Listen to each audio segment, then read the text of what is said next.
নদীর মাছ যে পরিমাণ সুস্বাদু আর টাটকা মাছ, অন্য মাছ যতই কিনে খায় না কেন নদীর মাছের মতো কখনোই হবে না। হ্যালো ভিউয়ার্স, আসসালামু আলাইকুম। আশা করি সবাই অনেক ভালো আছেন আর আমিও। এই যে জামাই আমার আবদার করেছে যে মাছ মারতে যাবে, সে তো মাছ পছন্দ করে না, তবুও মাছ মারা তার এমন একটা নেশা। তো মাছ মেরে এনেছে নদী থেকে জাল দিয়ে। ওই সরল পুঁটি ছিল কয়েকটা বড় বড়ই, তারপরে চ্যাং মাছ ছিল। চ্যাং মানে টাকি মাছ আপনাদের ভাষায়, আমাদের গ্রামের ভাষায় আমরা চ্যাং মাছ বলি। তো আমি তখনই রাত 10টা বাজে, তখন কেটে ফ্রিজে ভালো করে ধুয়ে রেখে দিয়েছি। আর এইদিকে হচ্ছে ফ্রিজ থেকে সকালবেলা মাছগুলো বের করেছি। একটা চচ্চড়ি করব, মানে পুঁটির মাছটা চচ্চড়ি করব, আর হচ্ছে যেটা হচ্ছে টাকি মাছ সেটা হচ্ছে ভর্তা করব। কারণ টাকি মাছের ভর্তা তো ভীষণ ভালো লাগে, আর আমাদের গ্রামের একবারে ঐতিহ্যবাহী খাবার বলতে পারেন। ভীষণ পছন্দ। ভর্তা তো হলে আমার আর অন্য কিছু লাগেই না, চচ্চড়ির সাথে হলে তো জমে যাবে।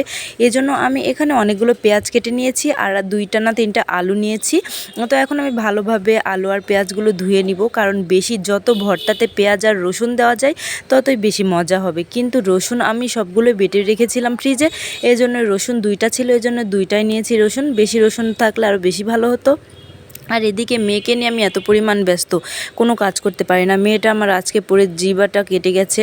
তো যাই হোক, আমি এই মাছটা ভিজিয়ে রেখেছি ফ্রিজ থেকে। রসুনগুলো কোয়া করে নিয়েছি, 2টা রসুন। আর এখন আমি ভালোভাবে ধুয়ে নিব, কারণ মাছগুলো এত পরিমাণ টেস্টি ছিল আপনাদের বলে বোঝানো যাবে না। আর এই যে রসুনগুলো আমি কোয়া খুলে নিয়েছি, একটু ছিলিয়ে নিয়েছি, কারণ নয়তো সিদ্ধ হবে না, খসা খসা হয়ে থাকবে। আর তো এখন আমি চচ্চড়িটা চড়িয়ে দিব।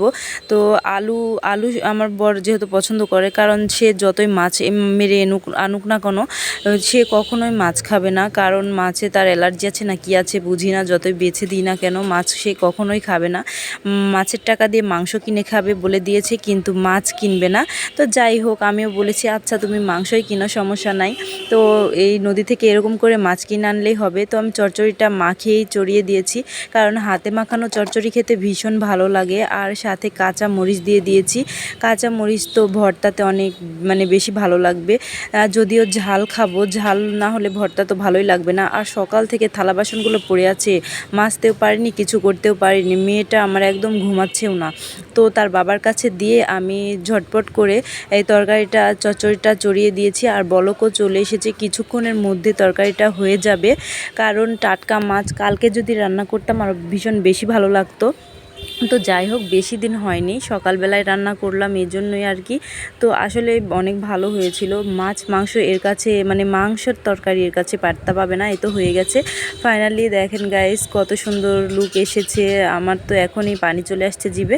তো ভালোই লেগেছিল খেতে। তো আমার মেয়ে তো কিছুই খেতে চায় না। তো আজকে কিন্তু কমলা তার ভীষণ পছন্দ। তো আমি এখন ছিলিয়ে নিলাম, তাকে ডাকছি। দেখেন যে কমলা এত পরিমাণ পছন্দ করে, সে পুরোটাই মুখে নিয়ে নিয়েছে। ছোট কমলা ছিল যদিও, তার ভীষণ পছন্দ করে খেতে। আর মেয়ে না খেলে আমার তো একদম ভালো লাগে না কিছুই, একদম স্বাস্থ্য নষ্ট হয়ে গেছে না খেয়ে খেয়ে একদমই। আর এইদিকে আমি এই যে টাকি মাছটা চড়িয়ে দিয়েছি।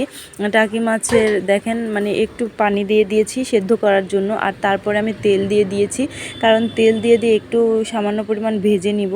আর এইদিকে আমি শিলপাটাটা ভালো করে ধুয়ে রেখেছি, এটা পাটাতে বাটবো। আমি মাছগুলো বেছে নিয়েছি, আর এখন আমি পাটাতে এই যে ঢেলে নিচ্ছি, ঢেলে নিয়ে এখন বাটবো পাটাতে বাটলে কি হয়, অনেক বেশি ভালো লাগে খেতে। দেখেন ফাইনালি আমার ভর্তা করাও শেষ।